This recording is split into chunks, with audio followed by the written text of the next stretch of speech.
দিদি কি সিনেমা দেখা হলো আজকে? সেকেন্ড টাইম দেখলাম তুফান। ওয়াও, মানে দ্বিতীয়বার কেন তুফান দেখতে হলো? কি আছে তুফানে? তুফানে তো আসলে অনেক কিছুই আছে, সত্যি কথা যেটা। প্রথমবার দেখেছিলাম তো তুফান তো তুফানের মতো করে এসছে। আর শাকিব খান তো অল টাইম ফেভারেট। আর যেহেতু আমাদের দেশের মেগাস্টার এবং আমাদের পরিচালক রায়হান রাফির কাজও আমি সবসময় দেখি। ইনফ্যাক্ট আমি আসলে সব সিনেমাই দেখি। সেই জায়গা থেকে প্রথম দিন যখন তুফান দেখেছি খুবই ভালো লেগেছে।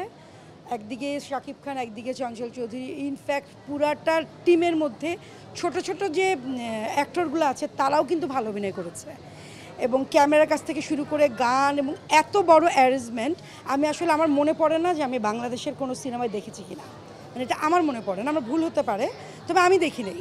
আমি যতদিন পর্যন্ত সিনেমা দেখি এরকম বড় পরিসরে কখনো সিনেমা দেখিনি। এটা হলো এক। 2 নম্বর হলো তুফান দেখতে এসে খুবই ভালো লাগছে যে এত মানুষের ভিড়, সবাই মিলে যে তুফান দেখতে আসছে, এটা একটা ভালো লাগা যে মানুষ হলমুখী হয়েছে। নগদের কাছে সব গ্রাহকই প্রিয়, তাই তো সারা দেশে ক্যাশ আউট চার্জ সবচেয়ে কম। আর আজকে এসেছি, ছোটোবেলা থেকে তো আসলে আমার অভ্যাস সিনেমা দেখা। বাবার সাথে গিয়ে সিনেমা দেখতাম, গুলিস্তান, মধুমিতা, অভিসার। তো আজকে আমার আন্টি এসছে বরিশাল থেকে, আমার দীপ্তি আন্টি এবং আমার বাবা। তো তাদেরকে নিয়ে ভাবলাম কোন ছবি দেখবো, তো তুফানই দেখি। তো তুফানটাই দেখতে চেয়েছে তারা, তো এই জন্য আবার সেকেন্ড টাইম দেখলাম। তো খুবই আবার নতুন করে আবারও ভালো লাগলো। ছোট ছোট বিষয়গুলো আবারও নতুন করে দেখলাম। এক্সেলেন্ট। আরও এই ঈদে তো আরও 4টা সিনেমা মুক্তি পেয়েছে। সেই সিনেমাগুলো দেখা হয়েছে কিনা, বা সেগুলো না দেখা হলে কেমন মনে হচ্ছে, প্রত্যাশা কি? আসলে ছবি হচ্ছে সব চলমান। আর তুফান সিনেমাটা একদমই আলাদা করে আমার মনে হয় বাকি 4টার সাথে কথা বলা উচিত। তুফানের সাথে আসলে তুলনা করাটা এটা একটা বোকামি, মানে এটা ঠিকও না। তো সেক্ষেত্রে আমি আসলে আরও 2টো ছবি দেখেছি। রিভেঞ্জ দেখেছি, ময়ূরাক্ষী দেখেছি। রিভেঞ্জে আমি আসলে মেইনলি দেখেছি আসলে বুবলির জন্য। রোশানকেও খুবই ভালো লেগেছে। ওখানে আসলে এতটুকুই আমার বলা। আর ময়ূরাক্ষী দেখেছি, এটার গল্পটা আমাকে আসলে টেনেছে। যে গল্পটা যেটা আমি শুনেছিলাম একটা হাইজ্যাকের গল্প, তো ওই জায়গা থেকে আমার মনে হয়েছে আমি ময়ূরাক্ষী দেখতে যাব। এবং কারণ গোলাম রাব্বানিকে খুব পছন্দ করি আর ববিকে খুব ভালো লাগে। এবং লাস্ট আমার দেখার ইচ্ছে হলো মানিক ভাইয়ের ছবিটা।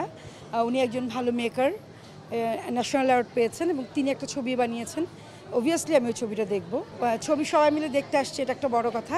আর আমি আরও 2টো ছবি দেখব। আজকে দেখব হলো আগন্তুক, পূজা চেরির অভিনীত। আর কালকে হয়তো আমি দেখব ডার্ক ওয়ার্ল্ড। নগদের কাছে সব গ্রাহকই প্রিয়, তাই তো সারা দেশে ক্যাশ আউট চার্জ সবচেয়ে কম। এখন ব্যস্ততা কি নিয়ে, বা সামনে কোনো কাজ আসছে কিনা, মানে সেই কোন অবস্থায় আছে এই বিষয়ে? সেটা হচ্ছে আমার প্রস্তুতি চলছে, আমার নতুন সিনেমার একটা প্রস্তুতি চলছে। সব কিছু ঠিকঠাক থাকলে এই বছরই কোনো একটা সময় শুটিংয়ে যাব। যেহেতু দর্শক আমার কাজ দেখে বা আমাকে ভালোবাসে, দর্শকদের জন্যই আজকে আমি চয়নিকা চৌধুরী। সেক্ষেত্রে আমি আমার দর্শকদের বলবো যে ভালোবাসা অনন্ত, সাফা কবির আর জুনায়েদ বগদাদির এই কাজটা ইউটিউবে যখন আসবে তারা যেন অবশ্যই মিস না করে।